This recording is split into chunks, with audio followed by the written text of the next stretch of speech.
Introdução. A motivação e o fogo. Antes de Bob Dylan conhecer a cantora Joan Baez, já era um grande admirador seu. No livro Crônicas, ele escreveu sobre a ex-namorada: eu tinha medo de encontrá-la pessoalmente. Nós estávamos indo na mesma direção, embora eu estivesse atrás dela naquele momento. Ela tinha o fogo, a chama, e eu sentia que tinha aquele mesmo fogo também. Não é preciso ser artista para entender do que ele estava falando. Todos sabemos como é ter esse fogo, mesmo que isso tenha acontecido por um período muito breve. O momento mais decisivo da minha história foi quando descobri que eu mesmo poderia acender esse fogo em mim. Nos primeiros 50 anos da minha vida, pensei que ele só seria atiçado se alguma coisa me inspirasse. Achava que algo precisava acontecer de fora para dentro. Na verdade, o fogo se acende com fogo. Para acender a lareira, coloco o jornal amassado sob a base de gravetos e, por cima, a lenha. Depois, uso um fósforo ou um isqueiro para queimar a madeira. Fogo para acender fogo. O processo é o mesmo nas pessoas. Entrar em ação, independentemente de você sentir ou não vontade de agir, é a pequena faísca de que precisamos para acender a nossa fogueira. Desde seu lançamento, em 1996, este livro tem feito um sucesso que jamais imaginei.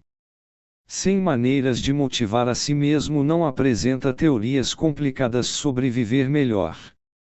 Ele traz dicas úteis e diretas para aumentar a sua motivação.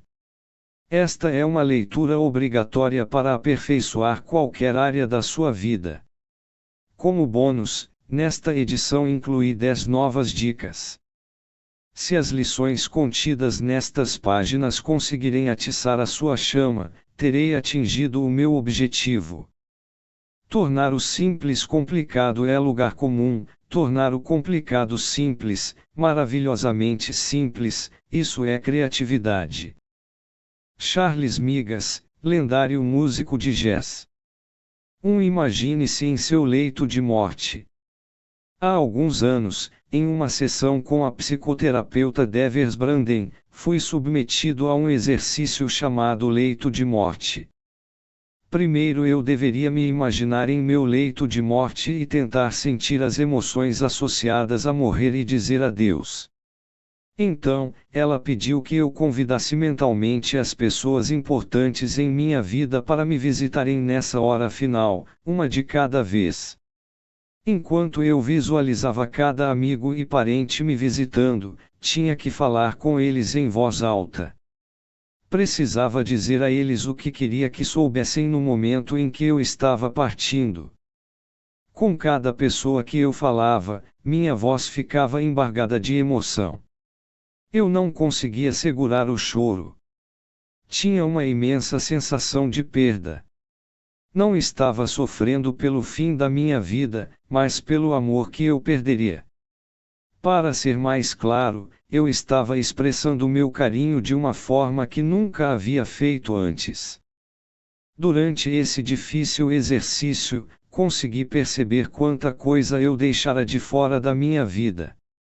Eram muitos os sentimentos maravilhosos que nutria pelos meus filhos, por exemplo, e que nunca havia expressado abertamente. Ao fim daquela sessão, eu estava muito abalado. Poucas vezes havia chorado tanto. Mas, depois de extravasar essas emoções, algo incrível aconteceu. Obtive clareza. Soube o que era de fato importante e quem significava mais para mim. Daquele dia em diante, jurei jamais deixar nada ao acaso nem omitir meus sentimentos. Queria viver a vida como se fosse morrer a qualquer momento. Aquela experiência alterou por completo a forma como me relaciono com as pessoas. Consegui entender o ponto principal do exercício: não precisamos esperar até estarmos prestes a morrer para usufruir do benefício da mortalidade. podemos criar essa experiência a qualquer momento. Alguns anos depois, quando minha mãe vivia seus últimos instantes, numa cama de hospital em Tucson, eu me apressei para segurar sua mão e lhe dizer, mais uma vez, quanto a amava e era grato por tudo que ela havia sido para mim. Quando finalmente faleceu, meu luto foi muito intenso, mas curto. Em alguns dias, senti que tudo de bom em minha mãe agora fazia parte de mim e que ela viveria comigo para sempre, como um espírito amoroso. 1 ano e meio antes da morte do meu pai, comecei a lhe mandar cartas e poemas sobre quanto ele havia contribuído para minha vida. Em seus últimos meses, ele sofreu com uma doença crônica, por isso nem sempre era fácil me comunicar ou falar com ele pessoalmente. Mas sempre me fez bem saber que ele podia ler tudo aquilo. Uma vez, me ligou depois de ler um poema que fiz em homenagem ao Dia dos Pais e disse: acho que fui um pai melhor do que eu pensava. O poeta William Blake nos alertou sobre o perigo de manter nossos pensamentos trancados dentro de nós até a morte.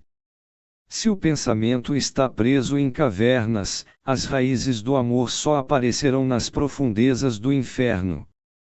Fingir que não vamos morrer prejudica a forma como aproveitamos a vida. É como se um jogador de basquete, por exemplo, fingisse que não há um fim para a partida que está disputando. Ele iria reduzir sua intensidade, adotar um estilo preguiçoso de jogar e, é claro, acabar nem se divertindo muito. Sem final, não há jogo. Sem a consciência da morte, você não estará totalmente consciente da dádiva de estar vivo. Mesmo assim, muitos de nós continuamos fingindo que o jogo da nossa vida não terá um final. Seguimos deixando para fazer coisas maravilhosas no futuro, no dia em que estivermos dispostos. Aceitar a realidade da própria morte não precisa acontecer apenas quando a vida estiver chegando ao fim. Na verdade, ser capaz de imaginar com clareza seus últimos momentos no leito de morte cria uma sensação paradoxal, a de nascer de novo o primeiro passo para a automotivação corajosa. Como disse a escritora Anais Nin, as pessoas que vivem profundamente não têm medo de morrer. 2. Continue faminto. Arnold Schwarzenegger ainda não era famoso em 1976, quando almocei com ele no Hotel W Tree em Tucson, no Arizona. Ninguém no restaurante o reconheceu.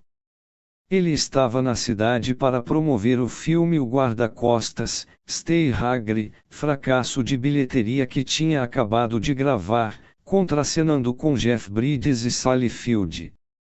Eu era colunista esportivo do Tucson Citizen na época, e minha pauta era passar um dia inteiro com Arnold, entrevistando-o para escrever um perfil para a revista de domingo do jornal. Eu também não fazia ideia de quem ele era ou de quem se tornaria. Concordei com o trabalho porque simplesmente não tinha escolha. E embora tenha saído da redação com certa má vontade, aquela acabou sendo uma entrevista que jamais esquecerei. Talvez a parte mais memorável do dia com Schwarzenegger tenha ocorrido durante o almoço. Eu continuava anotando as respostas dele no meu caderninho enquanto comíamos. A certa altura lhe perguntei, agora que você se aposentou do fisiculturismo, qual será o próximo passo em sua carreira? Com a maior naturalidade do mundo, ele respondeu: vou me tornar o astro responsável pelo maior sucesso de bilheteria de Hollywood. Procurei não demonstrar meu espanto nem minha vontade de rir com o plano dele. Afinal, sua estreia no cinema não prometia muito. O sotaque austríaco e o físico monstruoso também não sugeriam grande possibilidade de aceitação pelo público. Enfim, consegui me recompor e, com a mesma tranquilidade de Arnold, perguntei a ele como exatamente planejava se tornar um astro de Hollywood. pelo mesmo processo que usei no fisiculturismo, explicou. O que faço é criar uma visão do que quero ser e então vivenciar essa imagem como se já fosse realidade. Parecia ridiculamente simples. Simples demais para significar alguma coisa. Mas anotei o que ele falou e nunca me esqueci disso. Também sempre vou me lembrar do momento em que um programa de TV anunciou que os números de bilheteria de O Exterminador do Futuro II tornavam Arnold o astro que mais atraia espectadores ao cinema no mundo inteiro. Ao longo dos anos, tenho usado sua ideia de criar uma visão como uma ferramenta motivacional. Peço às pessoas que atentem para o fato de que ele não disse que você deve esperar até receber uma visão, mas que deve criá-la. Ou seja, inventá-la. Para ter uma vida motivada você precisa de algo que o anime a se levantar da cama pela manhã, algo que faça a fim de se manter faminto. Essa visão pode ser criada agora mesmo e quanto mais cedo melhor. Você poderá modificá-la se quiser, mas tente fortalecê-la em todos os momentos. Então observe que a vontade de realizar essa visão pode fazer milagres por sua habilidade de motivar a si mesmo. 3. Diga a si mesmo uma mentira verdadeira. Lembro-me de quando minha filha Marjorie, na época com 12 anos, participou de uma leitura de poesias na escola em que todos os alunos tinham que escrever um poema mentiroso sobre como eles eram pessoas incríveis. Eles deveriam inventar mentiras que os fizessem parecer inacreditavelmente maravilhosos.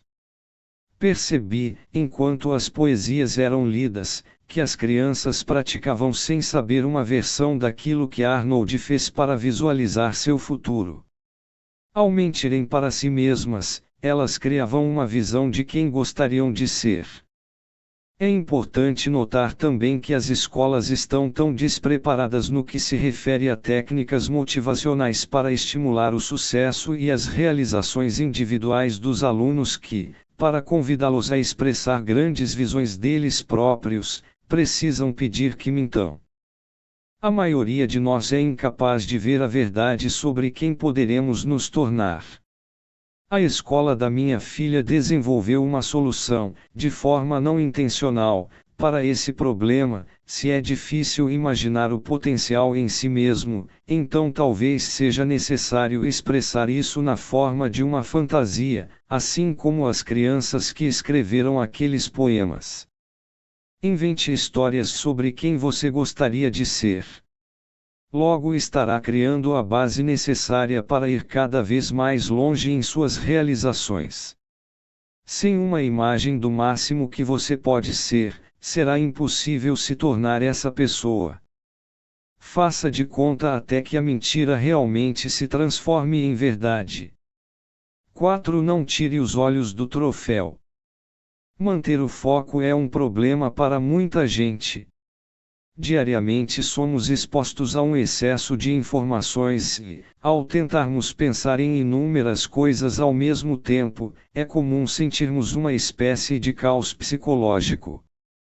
Um discurso motivacional nesta linha foi dado por Jimmy Johnson, ex-técnico de futebol americano do time Dallas Cowboys, aos seus jogadores no intervalo da final do Super Bowl de 1993. Eu disse a eles que, se eu colocasse uma tábua no chão do vestiário, todos ali iriam andar sobre ela até o fim sem cair, porque nosso foco estaria em atravessá-la. Mas se eu colocasse aquela mesma tábua ligando 2 prédios de 10 andares, muito poucos conseguiriam atravessar até o outro lado, porque o foco estaria principalmente em cair. Foco é tudo. O time que estiver mais concentrado hoje é o que irá vencer a partida. Johnson pediu ao time que não se distraísse com a torcida, a cobertura da mídia ou a possibilidade de derrota, mas que mantivesse o foco em cada jogada como se estivesse num treino dos bons. Os Cowboys acabaram mesmo vencendo aquele jogo, por 52-17. Existe uma lição nessa história que vai além do esporte. Tendemos a perder o foco porque sempre nos preocupamos com as possibilidades negativas. Em vez de nos concentrarmos em andar na tábua, ficamos paralisados temendo as consequências de uma queda. Em vez de mantermos o foco nos objetivos, nos distraímos com nossas inquietações e nossos medos. Quando você se concentrar nas coisas que quer de verdade, elas irão acontecer em sua vida. Quando colocar o foco em ser uma pessoa feliz e motivada, é isso que você será. 5. Prepare-se para um desafio maior. Quanto mais duro você é consigo mesmo, mais fácil é enfrentar a vida. Ou, como dizem as forças especiais da Marinha Americana, quanto mais há suor no período de paz, menos há sangue na guerra. Meu amigo de infância Rhett Nichols foi o primeiro a me mostrar esse princípio em ação. Quando jogávamos na liga infantil de beisebol, tínhamos muita dificuldade na hora de rebater a bola. Os arremessadores dos outros times eram tão grandes que pareciam ter alterado suas datas de nascimento, e lançavam a bola a velocidades alarmantes.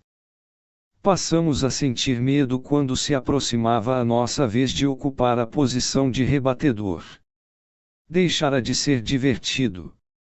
Só queríamos que aquilo acabasse logo, sem que passássemos muita vergonha. Até que Rhett teve uma ideia. E se os arremessos que rebatemos nos treinos fossem tão ou mais rápidos do que os que enfrentamos nos jogos? Questionou Rhett.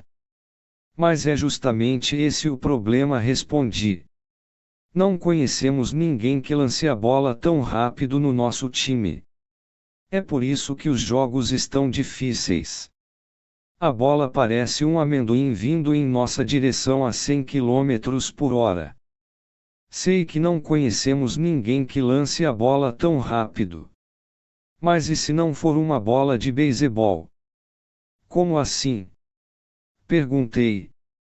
Então Rhett tirou do bolso uma pequena bola de golfe de plástico, com buracos, daquelas que nossos pais usavam para praticar o esporte deles no quintal. Pegue um bastão, disse Rhett. Peguei e fui caminhando com meu amigo até o parque próximo à casa dele. Rhett tomou o lugar de arremessador no centro do campo, mas avançou cerca de 1 metro na minha direção, enquanto eu me posicionava como rebatedor. Então arremessou a pequena bola de golfe, que passou zunindo por mim, sem que eu conseguisse rebatê-la. Ah! Vibrou Rhett. Foi mais rápido do que qualquer um poderia lançar na liga infantil. Vamos continuar treinando assim. Nós nos revezamos arremessando um para o outro, com aquela bolinha maluca voando a velocidades impressionantes. Ela não só era absurdamente rápida, como também mudava de direção de forma mais abrupta do que nos arremessos dos jogadores da liga infantil. Na partida seguinte, Rhett e eu já estávamos prontos.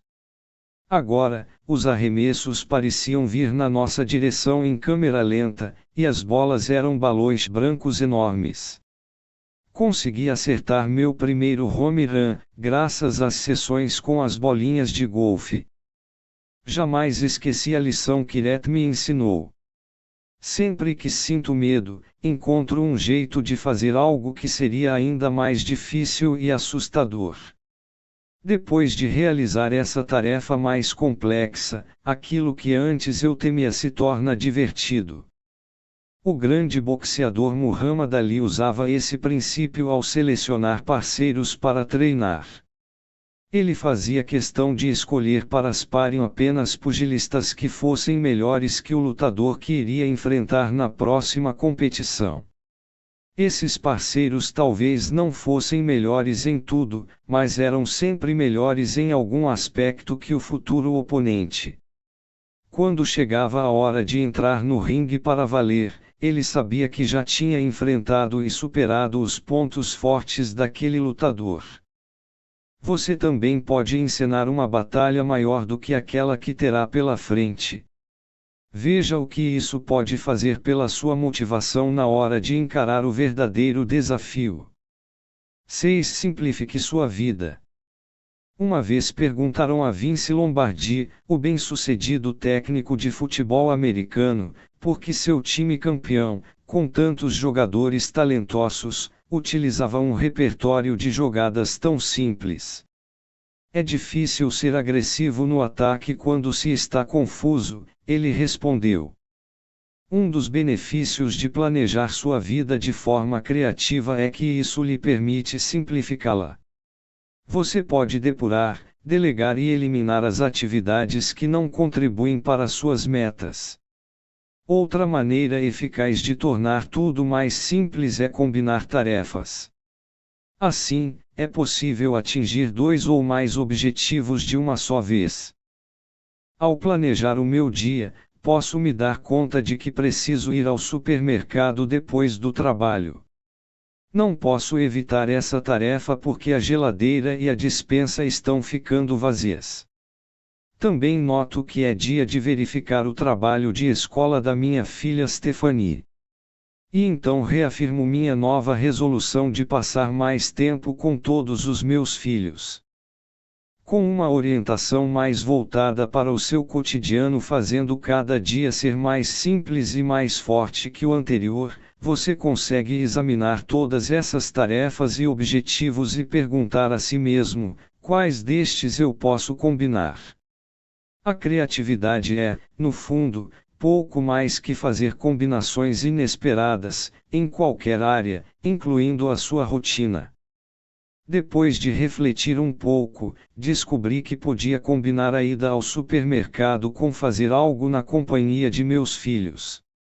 Isso parece óbvio e fácil, mas perdi a conta das vezes que fui fazer compras ou outras coisas sozinho, querendo terminar logo essas tarefas, e no fim das contas acabei não tendo mais tempo para brincar com as crianças. Pensei mais um pouco e lembrei que o supermercado da vizinhança tem uma pequena delicatessen com mesas. Meus filhos adoram fazer listas de compras e andar pelo supermercado sozinhos, colocando os itens da lista no carrinho, então decidi revisar o trabalho de Stephanie numa das mesas enquanto eles se divertiam pelos corredores da loja. Eles conseguiam me ver na mesa e volta e meia vinham me mostrar o que estavam selecionando. Depois de mais ou menos 1 hora, 3 coisas aconteceram ao mesmo tempo: fiz algo com os filhos, terminei de revisar o trabalho e resolvi a questão das compras. Em seu livro Brain Building in Just 12 Weeks, Fortalecimento do Cérebro em apenas 12 semanas, Marilyn Vossavan recomenda algo semelhante para simplificar a vida. Ela nos aconselha a escrever uma lista com absolutamente todas as tarefas que devem ser feitas, por exemplo, num fim de semana, e executá-las todas ao mesmo tempo, em uma só ação, com foco e empolgação. A ideia é fundir todas as pequenas tarefas em uma só, deixando o resto do tempo de seu fim de semana livre para criar e fazer o que quiser. Bob Kerdar, empresário do ramo de produtos de informática e equipamentos de escritório, tem o sistema de gestão do tempo mais simples que já vi na vida. Seu método é fazer tudo de imediato, não adiar nem protelar nada desnecessariamente. Ele nos aconselha a executar as tarefas na hora, para que o futuro esteja sempre livre. Observá-lo em ação é sempre uma experiência interessante. Uma vez eu estava em seu escritório e mencionei o nome de um empresário a quem eu gostaria de oferecer meu treinamento no futuro. Você pode criar um lembrete para entrar em contato com ele e dizer que vou telefonar em breve. Perguntei. Criar um lembrete? Questionou ele, horrorizado. Antes que eu pudesse dizer qualquer coisa, Bob já estava ligando para o empresário. Em 2 minutos, marcou nossa reunião e, ao desligar o telefone, disse: Pronto, resolvido. Qual é o próximo item? Entreguei a Bob o relatório que havia me pedido sobre o treinamento de suas equipes de serviço. Você pode ler mais tarde e depois me dizer o que achou, sugeri. Espere um pouco, disse ele, já totalmente absorto na leitura do relatório. Depois de uns 10 minutos, durante os quais ele leu em voz alta as partes que mais o interessavam, o relatório foi apreendido, discutido e arquivado. Era um sistema de gestão do tempo sem igual, que simplificava a vida de Bob, um homem de negócios bem-sucedido e dinâmico. A maioria das pessoas reluta em se considerar criativa porque associa criatividade à complexidade. Mas criatividade é simplicidade. Michelangelo disse que pôde ver sua obra-prima, o Davi, na pedra enorme que descobriu numa mina de mármore onde buscava material. Seu único trabalho, ele disse, foi esculpir a pedra para se livrar das partes desnecessárias até que conseguisse chegar à estátua que havia visualizado. Alcançar a simplicidade nas nossas vidas entulhadas e caóticas também é um processo constante de eliminar o que não é necessário. É difícil se manter motivado quando se está confuso. Quando você simplifica a sua vida, ela ganha foco e, consequentemente, sua motivação aumenta. 7. Procure pelo ouro perdido. Quando estou feliz, vejo a felicidade nos outros. Quando sinto compaixão, vejo o mesmo sentimento nas outras pessoas. Quando estou cheio de energia e esperança, vejo muitas oportunidades à minha volta. Mas quando estou com raiva, vejo uma irritação despropositada. Quando estou deprimido, percebo a tristeza nos olhos de quem me rodeia. Quando estou desanimado, vejo o mundo como um lugar chato e sem atrativos. Eu vejo o que eu sou. Se vou de carro até Fênix e reclamo que lugar mais apinhado, bagunçado, que ar poluído, estou na verdade expressando quanto eu estou apinhado, bagunçado e poluído no momento.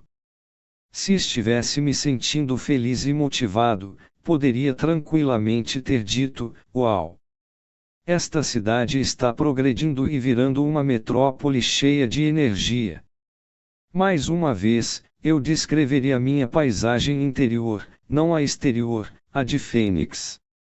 Nossa automotivação sofre mais dependendo da forma como escolhemos ver as circunstâncias da nossa vida. Isso porque não vemos as coisas como elas são, mas como nós somos. Em qualquer situação, podemos ir em busca do ouro ou tentar encontrar a sujeira. E quem procura acha. O melhor ponto de partida para a automotivação está naquilo que escolhemos procurar à nossa volta. Estamos vendo oportunidades em todo lugar. Quando abro os olhos todas as manhãs, não estou encarando o mundo, mas 1 milhão de mundos possíveis, disse o escritor inglês Colin Wilson. A escolha é sempre nossa.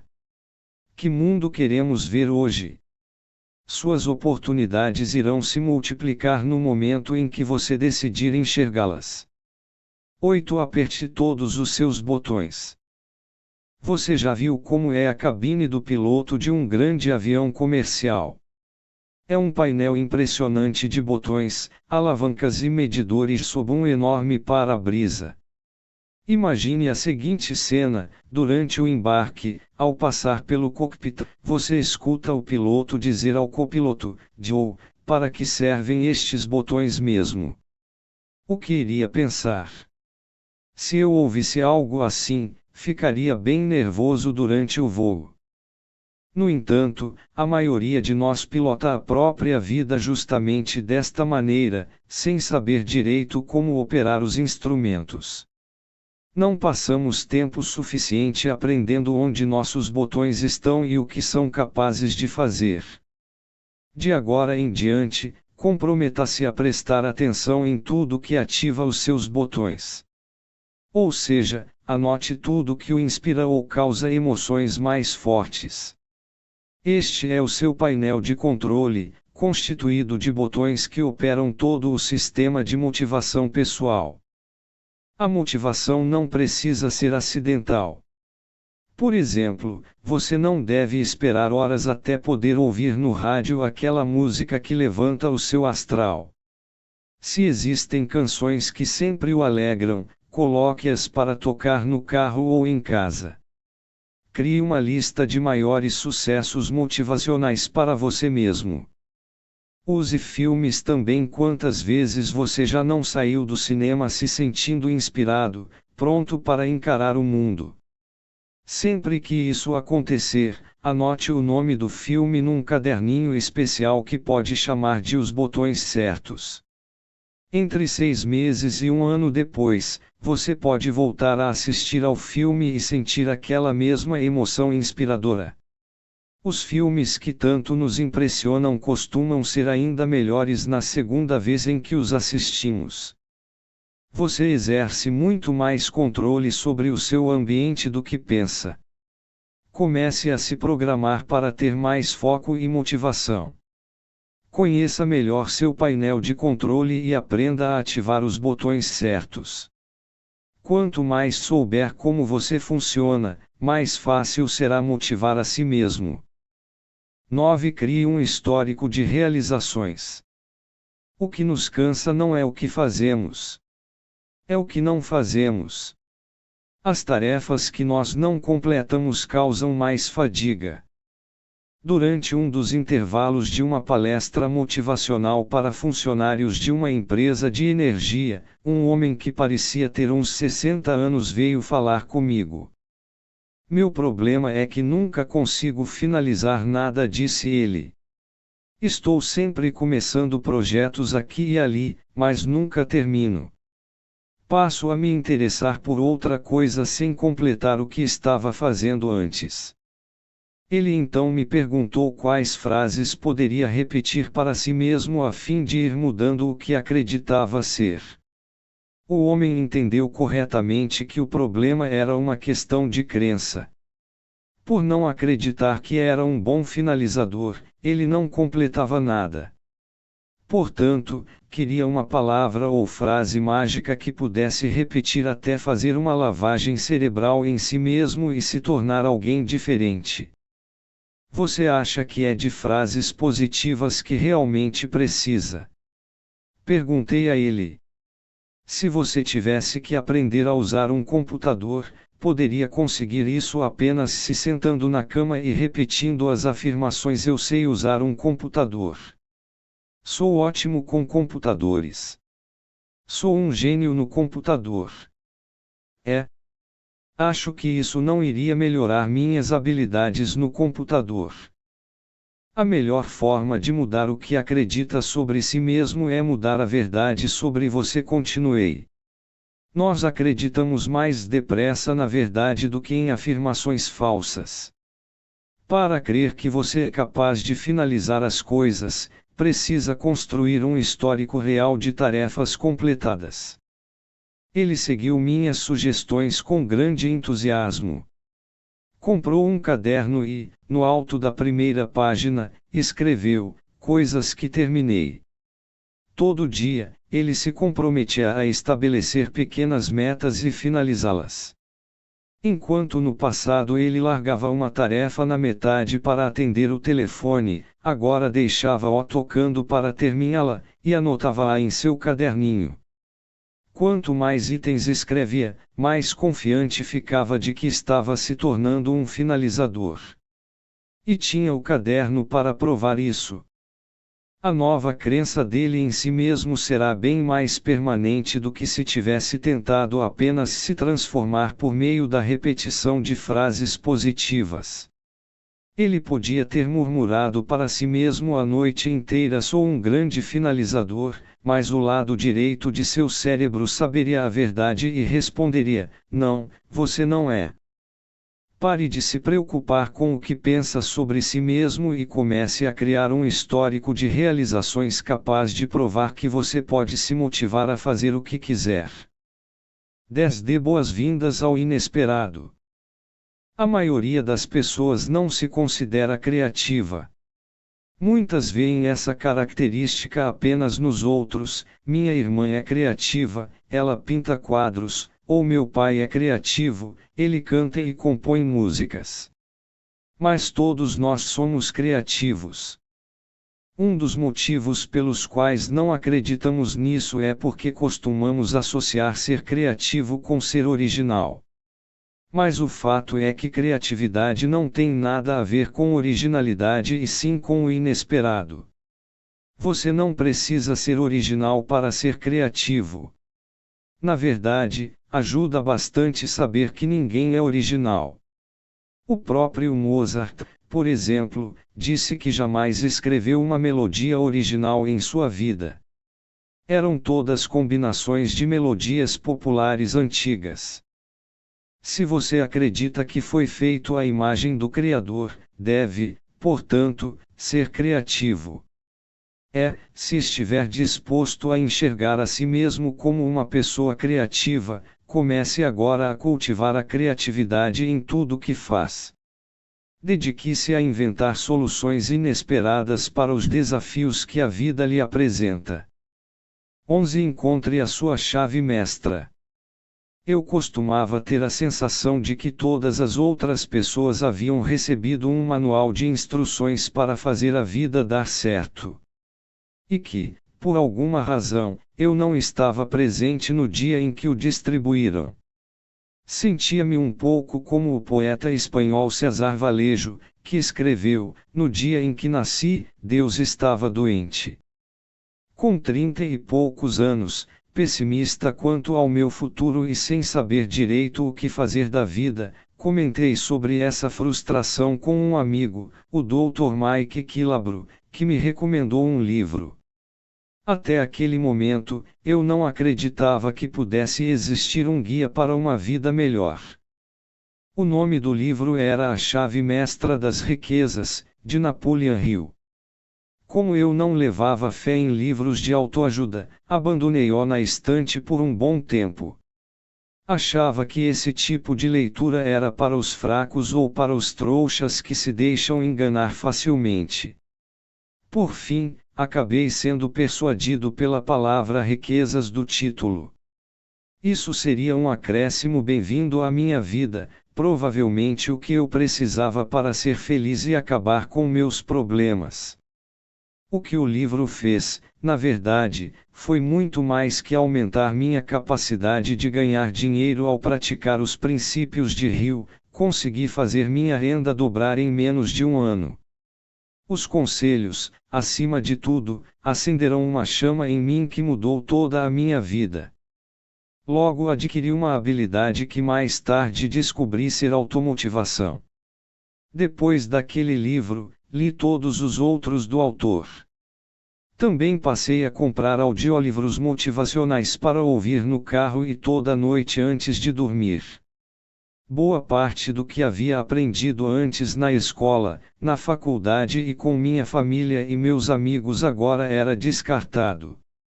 Sem entender exatamente como, naquele momento eu estava empenhado num processo de reconstruir minha própria maneira de pensar. A cada pensamento, eu substituía minha velha filosofia de vida cínica e passiva por um ponto de vista novo, otimista e cheio de energia. Então, o que seria essa chave mestra para a riqueza?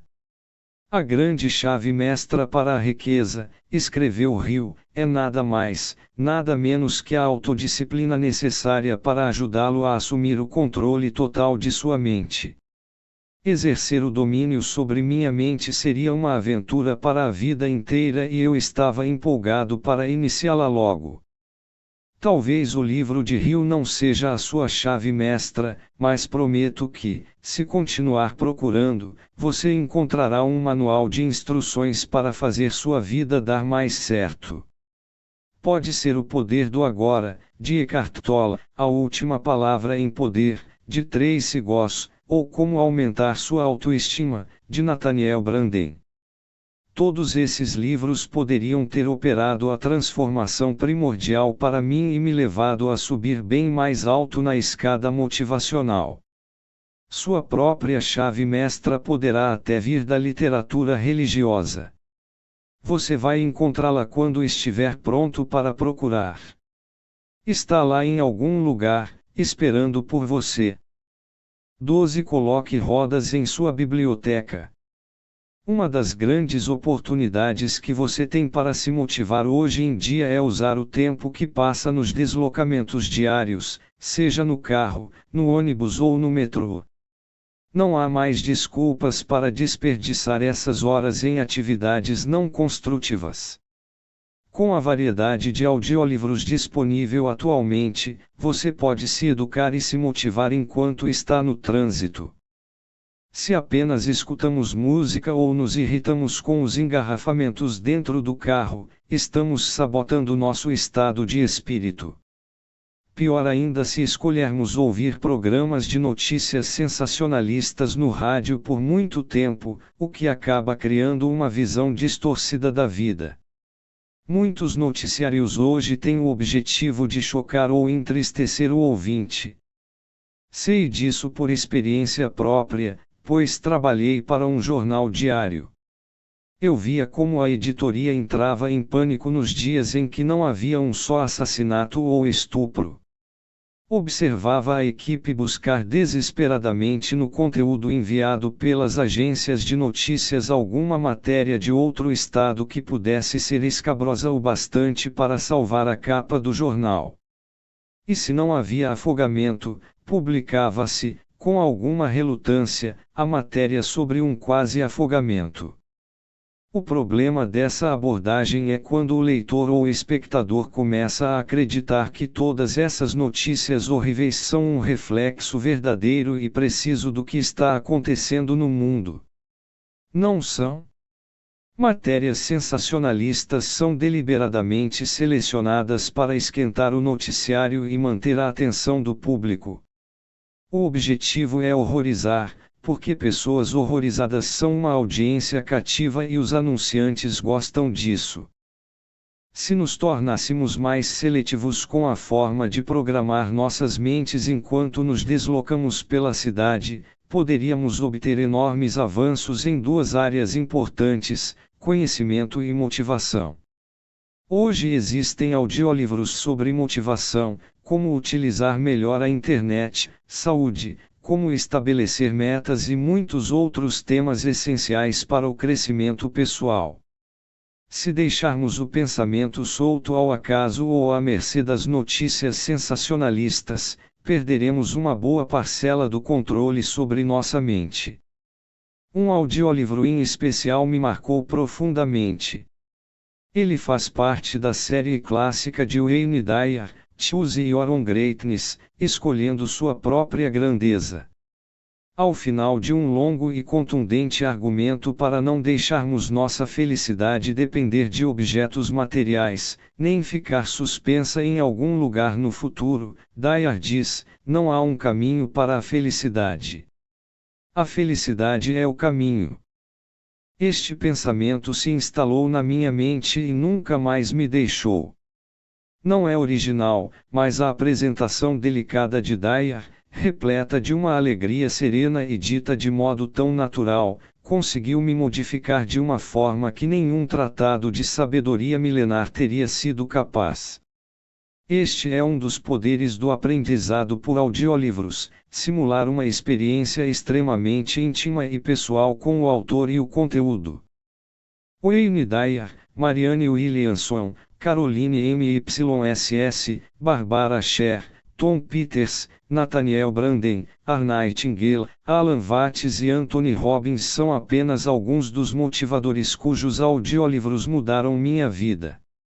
Comece logo sua busca e em pouco tempo você descobrirá os seus favoritos, disponíveis em sua biblioteca sobre rodas, ou sobre trilhos. 13. Planeje cuidadosamente o seu trabalho. Algumas pessoas podem pensar que estão deprimidas, furiosas ou chateadas demais com certos problemas para iniciarem um novo método de motivação pessoal. Mas Napoleon Hill insistiu que essa é a hora perfeita para aprender uma das regras mais singulares da vida: existe uma fórmula imbatível para superarmos as tristezas e desilusões, transformar essas frustrações emocionais por meio de um trabalho planejado. Depois que obtemos a imagem do que pretendemos ser, o próximo passo nesse caminho é o trabalho planejado, capaz de inspirar a energia do propósito. Sem isso, sofremos de uma forma estranha de transtorno do déficit de intenção. Falta-nos intenção suficiente, não sabemos aonde estamos indo nem o que iremos fazer. Anos atrás, quando eu era instrutor de treinamento numa empresa de gestão de tempo, ensinávamos executivos a maximizar o tempo que passavam no trabalho. A ideia principal era a seguinte: 1 hora de planejamento economiza 3 horas de execução. No entanto, muitos de nós pensam que não têm tempo para essa hora de planejamento. Estamos ocupados demais consertando os problemas de ontem, causados pela falta de planejamento. Não percebemos ainda que o planejamento seria a hora mais produtiva de todas. Em vez disso, vagamos pelo escritório reagindo a crises. Uma reunião cuidadosamente planejada poderia eliminar 1/3 do tempo que levamos para corrigir erros e apagar incêndios de ações improvisadas. Meu amigo Kirk Nelson gerenciava uma grande equipe de vendas de uma rádio. Seu sucesso na vida era modesto, até que ele descobriu o princípio do trabalho planejado. Todo fim de semana ele passava 2 horas em seu computador planejando a semana seguinte. Faz toda a diferença do mundo, ele disse. Além de terminar um volume de trabalho 3 vezes maior, sinto que tenho mais controle sobre as coisas. A semana passou a ser minha. Quando seu trabalho tem sentido e propósito, é impossível ficar deprimido. O trabalho cuidadosamente planejado vai motivá-lo a produzir mais e se preocupar menos. 14. Coloque os pensamentos para quicar. Bob é técnico de um time infantil de basquete. Ele sabe que a maioria das crianças tende a quicar e conduzir a bola sempre com a mão dominante. Quando percebe isso, sente que sua função é aconselhá-los a mudar. Outro dia foi falar com Billy, um garoto de sua equipe. Billy, se você quicar a bola sempre com a mesma mão, o adversário vai perceber isso e conseguir tirar a bola de você mais facilmente. Aprenda a dominar a bola com a outra mão também, para que a defesa do outro time nunca possa saber para que lado você vai. Eu não consigo, disse Billy. O técnico sorriu e perguntou: como assim, não consegue? Então, Billy lhe mostrou que, ao quicar com a mão e o braço que não são dominantes, a bola se descontrola. Não é que você não consiga, Billy argumentou Bob. É que você ainda não tentou. Daí ele explicou a Billy que sua outra mão pode quicar igualmente bem, desde que ele esteja disposto a praticar. É apenas uma questão de exercitar muito os quicks naquele lado, de formar um hábito. Depois de praticar bastante com sua outra mão, Billy com certeza vai concordar que seu técnico estava certo. O mesmo princípio se aplica quando você quer reprogramar seus hábitos dominantes de pensamento. Se o seu hábito de pensar é pessimista, basta quicar com a outra mão, pensar de forma otimista com mais e mais frequência até que isso se torne natural. Se alguém tivesse me perguntado antes de eu começar minha jornada de automotivação com Napoleon Hill por que eu não tentava ser mais focado em meus objetivos ou ser mais otimista, eu teria dito: não consigo. Simplesmente não sou assim. Eu não saberia como fazer. Mas minha resposta teria sido mais precisa se eu dissesse: eu nunca tentei. Pensar é como quicar a bola de basquete. Usando uma das mãos, eu posso pensar de forma pessimista e reforçar este meu lado, é apenas uma questão de quicar repetidamente esses pensamentos. Com a outra mão, posso pensar de forma otimista um pensamento de cada vez e dar mais força a este outro hábito. A automotivação sempre reflete em que medida você pretende estar no controle de si mesmo. Sua forma de pensamento não irá mudar após algumas quicadas positivas no seu cérebro. Se você é um pessimista, seu biocomputador foi intensamente programado naquela direção.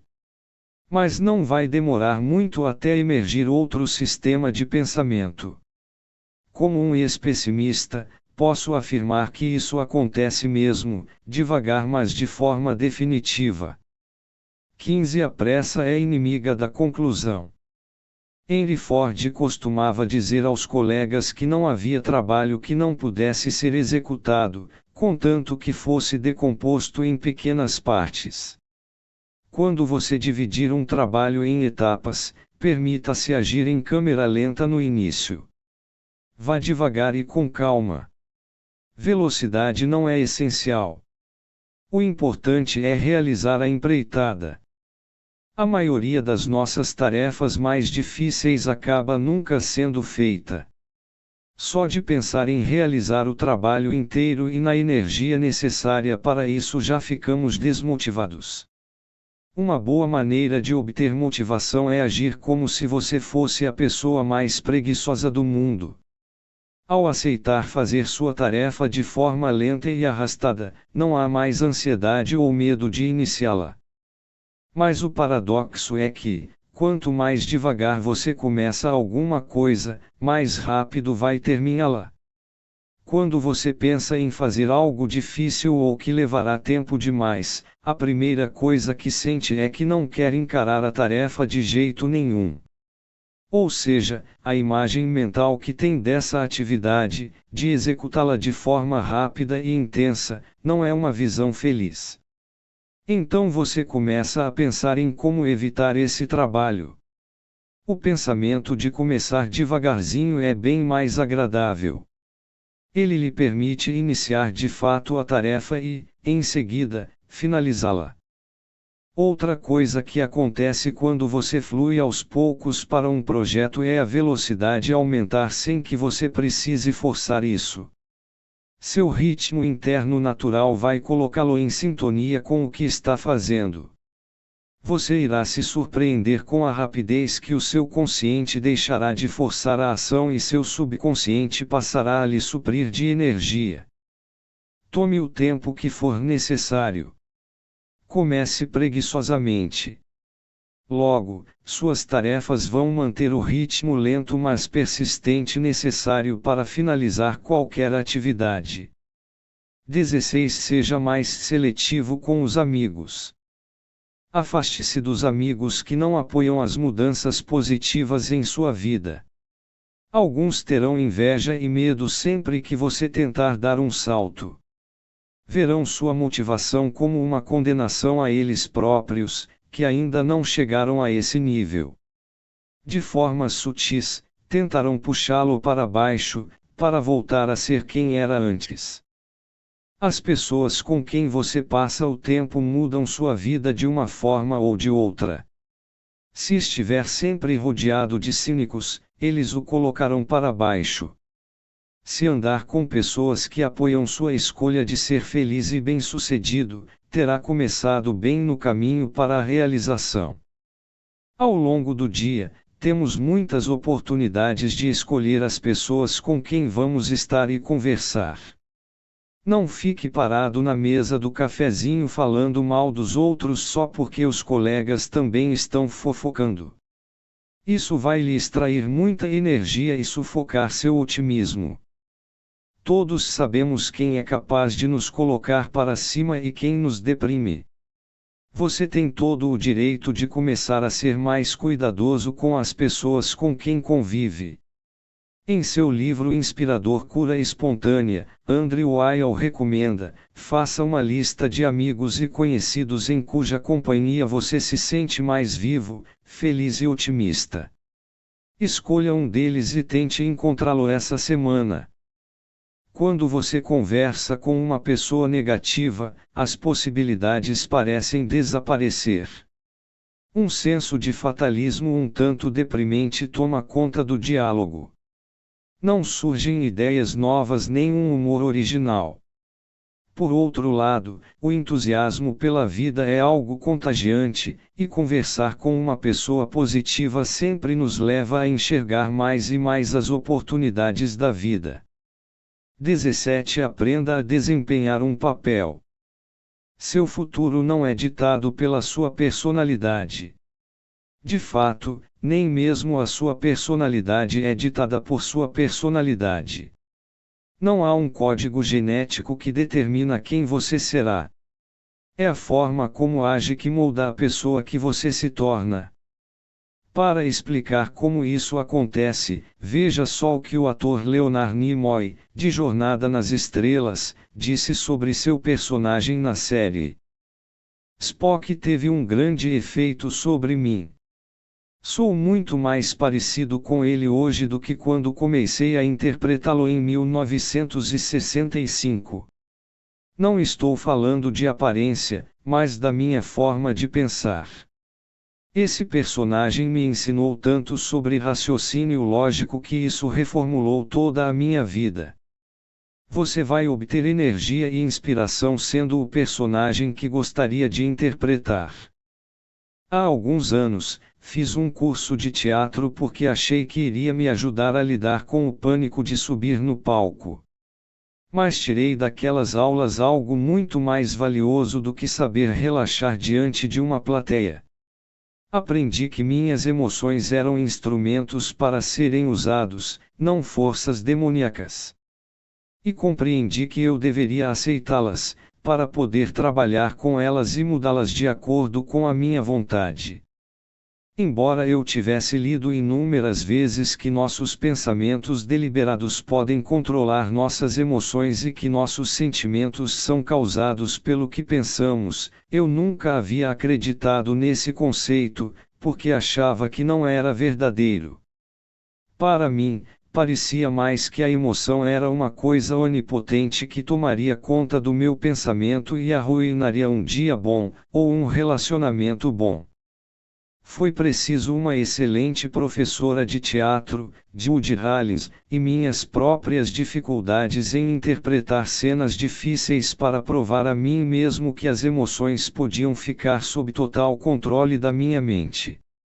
Descobri que eu poderia me motivar ao pensar e agir como uma pessoa motivada, assim como eu poderia me deprimir ao pensar e agir como uma pessoa deprimida. Com a prática, a linha tênue entre atuar e ser foi desaparecendo. Todos adoramos grandes atores porque eles nos convencem de que são o personagem que interpretam. Atores fracos, por sua vez, não conseguem isso, e tendemos a desprezá-los. Não percebemos que estamos perdendo as mesmas oportunidades na vida quando não conseguimos ser a pessoa que queremos ser. Você não precisa esperar pelas circunstâncias perfeitas para se tornar uma versão melhorada de si mesmo. Só precisa ensaiar. 18. Pare para relaxar e refletir em silêncio. Pensar é o diálogo da alma consigo mesma, disse Platão. Que tal experimentar? Por um bom período de tempo, fique só, quieto, em silêncio total. Relaxe completamente. Desligue a televisão e o celular. Fique apenas consigo mesmo. Espere para ver o que acontece. Sinta-se parte do silêncio. Observe as ideias começando a aparecer. Veja sua relação consigo mesmo ficando melhor, mais suave e mais confortável. Relaxar em silêncio permite que a vida dos seus sonhos lhe dê sinais e lampejos de motivação. Na vida civilizada de hoje, tão rica em informação e interatividade, ou você está vivendo o seu sonho ou o de outra pessoa. A menos que dê ao seu próprio sonho o tempo e o espaço necessários para que ele possa ser formulado, passará a maior parte de sua vida simplesmente ajudando os outros a tornarem os sonhos deles realidade. O filósofo francês Blaise Pascal disse: todos os problemas do homem vêm de uma coisa só, ele não consegue passar um bom tempo sozinho, em silêncio, repousando dentro de um quarto. Repare que ele não disse alguns problemas do homem, mas sim todos. Às vezes, em minhas palestras sobre motivação, alguém me pergunta: por que tenho minhas melhores ideias quando estou no chuveiro? Geralmente pergunto à pessoa: em que outra hora do dia você está sozinho consigo mesmo, sem qualquer outra distração? Se a pessoa for mesmo honesta, a resposta será nunca. Nesse momento só nosso não há televisão, música, trânsito, família ou animais de estimação, nada para distrair a mente da conversa interior. As pessoas têm medo de ficar entediadas se tiverem que passar um tempo sozinhas. Mas a verdade é que nossa única motivação real é a automotivação, que vem de dentro de nós. Estar sozinho consigo mesmo sempre dá vazão a ideias motivadoras, basta dar tempo suficiente para isso. A melhor forma de compreender o mundo é se afastando dele. Se você está sempre ocupado, grudado no celular, entretido com outras coisas e sem tempo para refletir, pode ter certeza de que acabará mais cedo ou mais tarde se sentindo sobrecarregado e desorientado. A cura é simples e indolor. Você não precisa sair do seu quarto, disse Franz Kafka. Fique quieto, parado e só. O mundo vai se oferecer a você para ser descoberto. 19. Use a química do seu cérebro. Existem elementos químicos energizantes no seu organismo que são ativados quando você abraça alguém, ri, canta, dança ou corre. Quando se diverte, a química do corpo muda e você obtém novas doses de motivação e energia. Tudo o que você faz pode ser transformado em algo interessante e estimulante. Vitor Frankl escreveu relatos impressionantes de sua vida nos campos de concentração nazistas e sobre como alguns prisioneiros criavam novos universos dentro de suas próprias mentes. Pode parecer absurdo, mas pessoas com muita imaginação são capazes de acessar sua química criativa interior até na solidão de uma cela. Não fique tentando procurar lá fora por algo que seja divertido. A diversão não está em algum lugar por aí, mas dentro de você. O grande jogador de futebol americano Frank Tarkenton sugere encarar cada tarefa como uma diversão. Se não for divertido, você não está fazendo direito, ele diz.